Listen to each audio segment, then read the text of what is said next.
Command দিলেন, আপনি বলে দেন যখনই উম্মতেরা জিজ্ঞেস করবে আল্লাহ কোথায়, আমি কোথায়, আপনি বলে দেন ফাইন্নী করিব, আমি কাছে। আরেক জায়গায় আল্লাহ ব্যবহার করলেন আকরাব, কাছে না, করিব মানে কাছে, আর আকরাব মানে সবচাইতে কাছে, the closest one, the most closest one, সবচাইতে কাছে। ওয়া নাহনু আকরাবু ইলাইহি মিন হাবলিল ওয়ারিদ।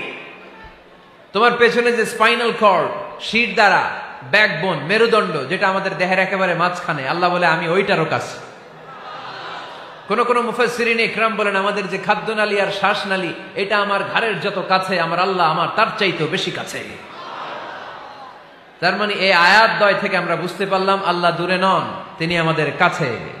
তিনি আমাদের কাছে, ডাকলেই তিনি সাড়া দেন। সুবহানাল্লাহ পড়েন। ভায়া হয়ে তার কাছে যাওয়া লাগে না, মিডিয়া হয়ে যাওয়া লাগে না। আমার সাথে দেখা করতে হইলে কত ভাই